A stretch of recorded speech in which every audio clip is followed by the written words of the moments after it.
Okay, look around you. Look around you. I think I'm starting to get there. I think I am starting to get there because I finally have put together all of the components, the initial components that I feel I need to have a really cool studio. I got the microphone, that was the first video. I got the lights, that was the second video. Did I do a third video? And now I'm getting the camera, which is the one that I think really ties everything together. It's like the dude's rug. It ties the whole studio together. So let's talk about what I got. First of all, if you don't know me, my name is Martine Wilson, and I used to work in a big studio where I had all kinds of people, I had all kinds of equipment, and I had all kinds of resources to help me put out professional content. And now I'm working on my own and I'm shooting on my own, and I need to build my own studio in my own home that doesn't break the bank, doesn't take over my whole apartment, and that puts out really nice looking content. And if you want to follow along on that journey and see how I've done it from the perspective of a content creator, just hit that like button, hit that subscribe button, and you can see the whole studio as it progresses. Anyway, let's talk about this camera. Let's talk about it. In some ways, I don't even really want to just call it a camera. What it is a problem solver built just for me because it does a lot more than just take footage. So I got what's called the Sony Alpha ZV E10. Sony Alpha ZV E10. I don't know if I love the name, but I actually really love the camera. First of all, let's talk a little bit about why, what it is that inspired me to buy this particular one. Well, I've talked before about there have to be sort of three things in place, like three pillars. The first one is it has to be the right price, which is probably pretty clear. I got this for 589 euros from on second hand. So shout out to Teresa G, who sold it to me with the camera body, a lens, a whole bunch of batteries, and a whole bunch of accessories that are really sort of helping me out to get this thing integrated into my system. So that was really a big factor, first of all. The second one is that it has to output the right kind of quality.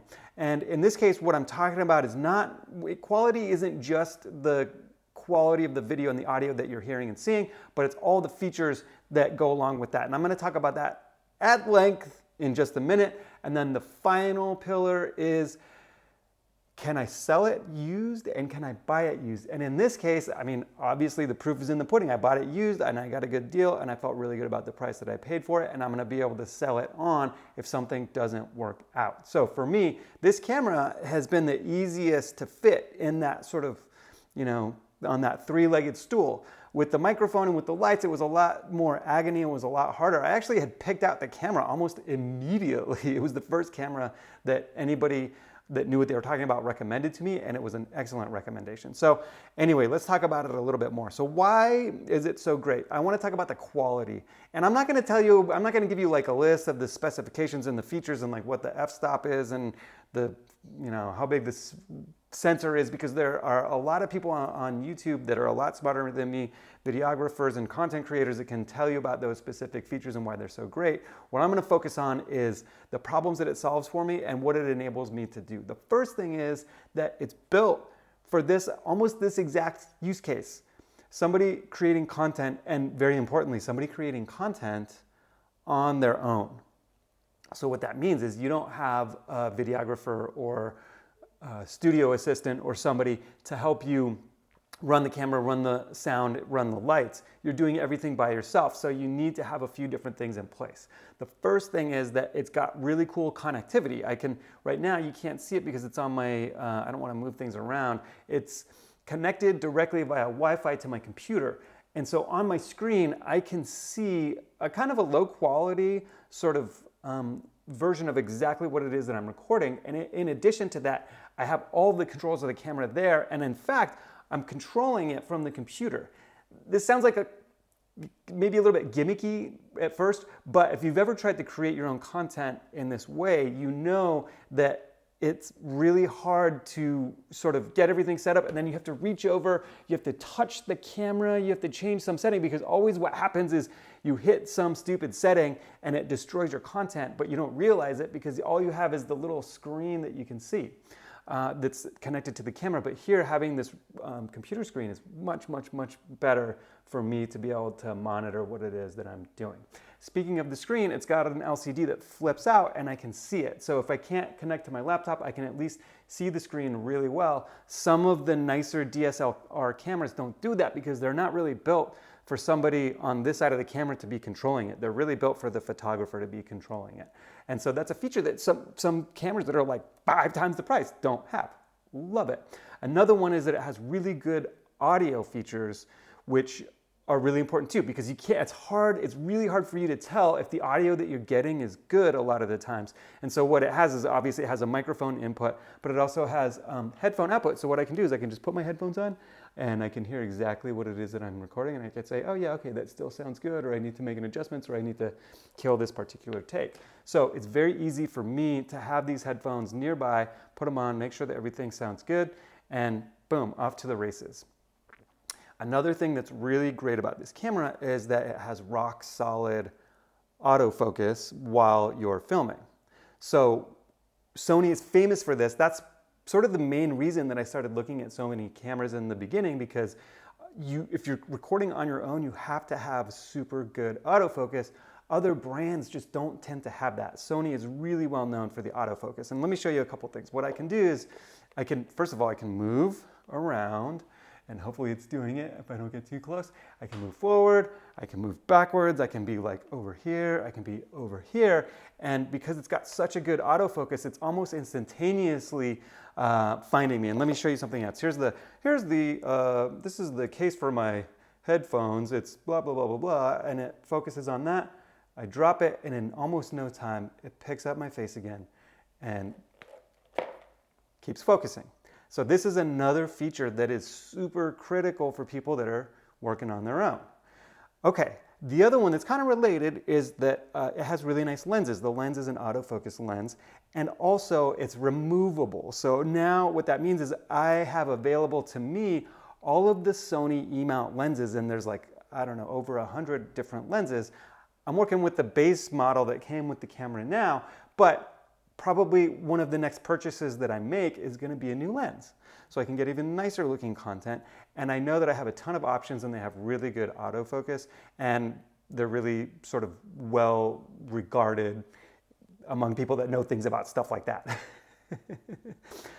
Finally, the way that I guess I'll talk a little, the sensor and the guts are in this camera, the EV10, they're very similar, if not the same as a lot of the guts in cameras that are much more expensive and much nicer that come from Sony.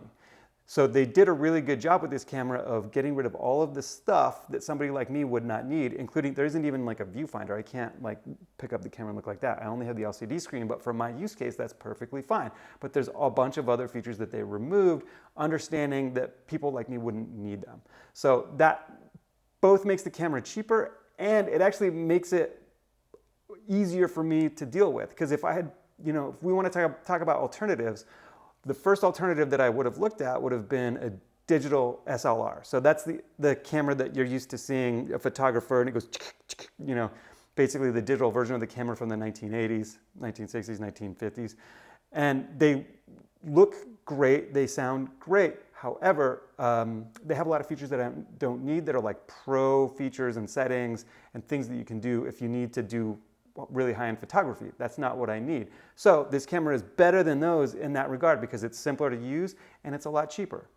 Another option would have been more video-oriented cameras. So Sony has a series called the 6000. And they actually kind of are similar to this camera. They look a lot like this camera. Like I think they don't have the viewfinder, and they're great. And that would have been a fantastically good option for me as well, except that they're generally a little bit more expensive. So this has the same guts and it's cheaper. So it beat out those more video-oriented Sony cameras handily.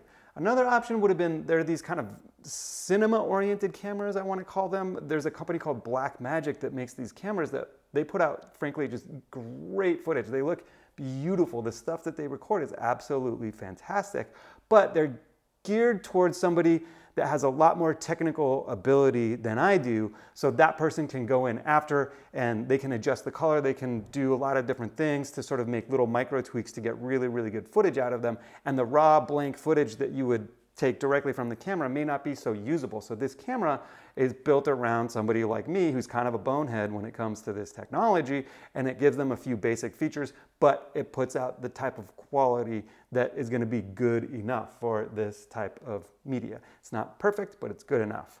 And finally, I could have gone with the point and shoot. There's actually some really cool point and shoot cameras now that would have put out, almost like, frankly, they would have put out video that's sort of similar to what the E10 is putting out right now.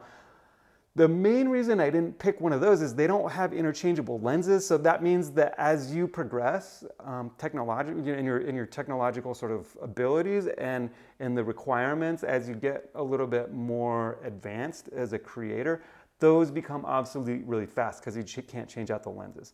This camera, it's probably not going to become obsolete for me for many years. And in fact, it might end up not being my main camera, but I can definitely see that the progression will be, I'll buy a lens that'll go on this camera, then I'll buy a nicer camera, and I'll probably put the nicer lens on the nicer camera, and this will become my second camera. So if I'm shooting an interview, if I want to get some different sort of setup from just me talking to the camera, it's going to be really important for me to have multiple cameras, and this will probably almost always be my second one. So in the end, there's all these different reasons why I went with this camera, and I think it's going to really become the sort of nexus of my studio. So if you want to see what's going to happen next, stay tuned, because now I need to start really getting good at the post-production. So I have to build some workflows. I have to decide what I'm going to do in terms of editing, because I'm really not so sure how I'm going to get the editing to work in the way that I want it to. And so actually, if you have any really good tips or any really good ideas about how I can go from having